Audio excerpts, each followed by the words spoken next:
Assalamualaikum warahmatullahi wabarakatuh. Waalaikumsalam warahmatullahi wabarakatuh. Selamat pagi, salam sejahtera buat kita semua. Selamat pagi, Bu. Hari ini bahasan kita tentang partograf. Ya, sudah pernah lihat wujudnya partograf? Sudah, Bu. Partograf ini adalah alat yang digunakan oleh penolong persalinan untuk memantau kemajuan sebuah proses persalinan. Jadi nanti kita tahu ini layak untuk berhasil lahir lewat jalan normal atau perlu ada tindakan atau harus ada rujukan. Di situ kita bisa tahu. Kemudian bagaimana kesejahteraan janinnya, bagaimana kemampuan si ibu untuk bisa menjalani proses persalinan ya, keadaan umumnya, dan bagaimana kemajuan persalinannya. Jadi dari data-data yang kita masukkan ke lembar partograf, ini nanti akan menjadi satu acuan bagi kita. Ini layak untuk dipertahankan, ditunggu untuk persalinan normal, atau harus ada tindakan yang mengharuskan si ibu untuk dirujuk ke fasilitas kesehatan yang lebih mapan, ya, lebih peralatannya lebih lengkap. Ya, ini digunakan satu pasien satu lembar. Ya, lembarannya sudah pernah lihat. Nah, itu yang biasanya kita gunakan untuk setiap pasien. Ya, kalau ini untuk proses pengajaran saja. Ya. Nah, jadi perlu Anda ketahui untuk proses pengisian partograf. Ya, pertama-tama kita harus tahu dulu bagian-bagian dari partograf itu sendiri. Ada 3 komponen. Ya, komponen yang pertama itu untuk memantau kesejahteraan janin dari sini sampai sini. Nah, kesejahteraan janin dari sini sampai ke sini, ini ceritanya tentang kemajuan persalinan.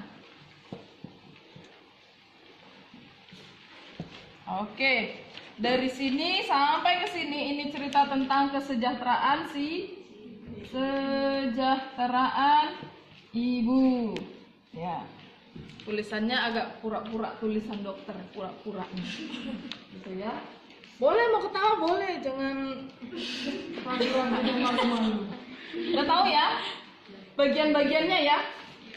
Kesejahteraan janin, kemajuan persalinan, dan kesejahteraan ibu. Oke. Nah, sebelumnya kita harus tahu dulu apa saja yang harus diisi. Ya, nomor register ini ceritanya tentang rekam medis. Ya, setiap fasilitas kesehatan punya nomor rekam medisnya sendiri ya. Silahkan diisi entah 1, 2, 3, 4, 5, 6, 7 ya, terserah. Ya, nomor puskesmas berapa kalau di puskesmas, kalau di fasilitas kesehatan Anda fasilitas kesehatannya terdaftar di nomor berapa gitu ya. Kemudian nama ibu. Biasanya kalau untuk praktek biasa kita sering membubuhkan namanya tuh seperti ini, Nyonya I. Ya kan? Tapi kalau untuk di fasilitas kesehatan Anda tulis Nyonya I, yang I itu banyak. Ya. Jadi ya boleh tulis namanya.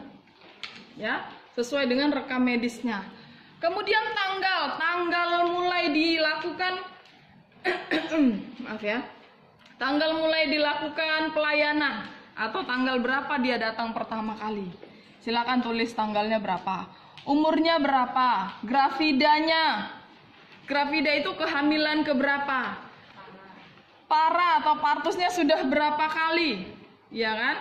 Ada yang kehamilannya 3 tapi belum pernah partus sama sekali, ada. Berarti kalau kehamilannya 3, ini 3, ini 0, nah, berarti ada abortus di situ. Ya, ada keguguran. Nah, tinggal tulis berapa kegugurannya. Jam berapa mulai dia datang dan diberikan pelayanan. Kemudian ketuban pecah. Tanya si ibunya. Ada air-air yang keluar tanpa bisa dikendalikan. Kalau buang air kecil kan kita bisa nahan-nahan ya, tapi kalau air ketuban nggak bisa ditahan. Nah, jam berapa dia pecahnya? Kalau memang sudah pecah, sudah ada cairan yang mengalir-ngalir, tulis kalau sudah pecah. Kalau belum ya, no, nggak ada ketuban yang sudah pecah. Kemudian tanya dia mulesnya sejak jam berapa? Belum ada mules Bu, cuman udah ada tanda lendir bercampur darah, berarti nggak perlu ditulis mulesnya. Mulesnya jam berapa? Dari tadi malam Bu, jam 12 malam misalkan. Ya udah tulis jam 00. Ya, jadi ini data yang saat dia datang. Tapi untuk pengisian data partograf, ya partograf, perlu kita ketahui kapan dia baru boleh masuk ke dalam partograf. Ya, menurut WHO dimulai pada saat si ibu sudah dalam fase aktif. Berapa itu fase aktif? 4 sampai 10. Seandainya dia mules jam 2 malam. Terus pada saat pagi jam 5 pagi datang ke kita, berarti dimulai di sini tanggalnya tanggal berapa, terus jamnya jam berapa. Jam 5 pagi datang, lalu kita lakukan pemeriksaan. Ternyata pembukaannya 2 cm. Sudah boleh masuk partograf? Belum. Ya, bukan nggak boleh dilarang, bahaya, bukan. Tapi belum ada pemantauan yang mengharuskan dia masuk ke dalam partograf. Ya, jadi kapan dimulai? Pada saat pembukaan 4. Nah, untuk melakukan pemeriksaan dalam itu paling cepat setiap 4 jam. Jadi kalau jam 5 pagi dicek, Anda mau ngecek lagi untuk tahu perkembangannya, minimal berapa? 4 jam. Jadi jam berapa? Jam 9 pagi. Jam 9 pagi dicek lagi. Ternyata pembukaannya 3 cm. Sudah masuk partograf? Belum. Di sini jamnya tetap jam 5. Anda lakukan pemeriksaan, ya. Belum bisa masuk ke partograf, ya nggak apa-apa. Ya nggak apa-apa. Nggak usah ini dulu ya. Anda mau buat catatan di dokumentasi Anda masing-masing, silahkan. Tapi untuk masuk ke partograf tunda dulu. Lalu 4 jam kemudian kita cek lagi. Jam berapa itu 4 jam kemudian? Jam? Atau jam 12? Jam 13 ya? Iya, Bu. Di jam 13 ternyata pembukaannya sudah 5 cm. Ya, 5 cm. Jadi, kalau udah 5 udah bisa masuk partograf belum? Sudah. Nah, kita lihat untuk pembukaan. Jadi acuan untuk mengisi partograf yang pertama kali harus diisi letaknya ada di tentang kemajuan persalinan. Jadi dari kalau untuk ke atas ini cerita tentang pembukaan jalan lahir, ya pembukaan yang hitungannya sentimeter. Karena kalau pakai jari masing-masing jari beda. Terus karena ini nggak bisa dilihat dan cuma bisa dirasakan, masing-masing punya sensasi yang berbeda-beda, ya kan? Nanti daripada berantem, tangan saya dengan tangan Preti Asmara, ya kan? Bisa berantem. Nah, ukurannya disatukan yaitu sentimeter. Jadi untuk ukuran pembukaan jalan lahir itu ke atas. Kemudian cerita penurunan kepala itu penurunan kepala juga tetap ke sini, tapi nanti untuk pembukaannya berapa jam kemudian itu gesernya ke sana. Ya, oke. Nah, jam berapa tadi jadinya? Jam 13.00. Nah, jam 13.00 itu ada di garis yang ini. Jam 13.00, lalu ini jam 14.00. Berarti di antara ini jam 13 sekian-sekian. Ya, entah lewat 5, lewat 30, lewat sekian itu adanya di ranah ini. Sudah, jadi untuk pengisian jam 13 itu adanya di sini. 13.00 di sini.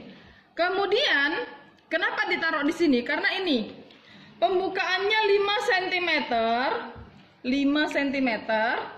Sorry ya, saya ulang biar supaya lebih nangkap ya. Pembukaannya 5 cm dan harus direfleksikan ke garis waspada. Jadi tetap segini. Jadi tepat di sini. Udah mulai anemia ininya, spidolnya. Nah, direfleksikan ke sini.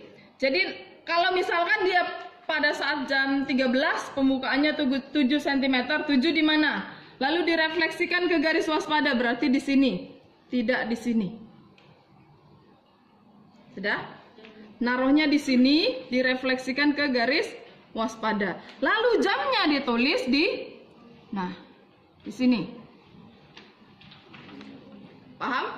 Paham? Oke, jadi untuk memulai satu asuhan yang dimasukkan ke dalam ranah partograf, yang menentukan adalah, yang sebagai acuan adalah pembukaan jalan lahirnya. Oke? Nah, pembukaan jalan lahir dari mulai sini, ya. Nah, ini mau digaris boleh, mau dibuat garis imajinasi boleh, artinya asuhan Anda, gitulah. Asuhan Anda dimulai dari sini ke sana. Sini nggak usah diisi lagi. Ya. Jadi mulainya dari sini. Oke? Sudah paham sampai di sini? Paham ya? Nah, jadi nanti untuk melanjutkannya kita akan bahas di video berikutnya. Oke? Demikian dulu untuk video kali ini.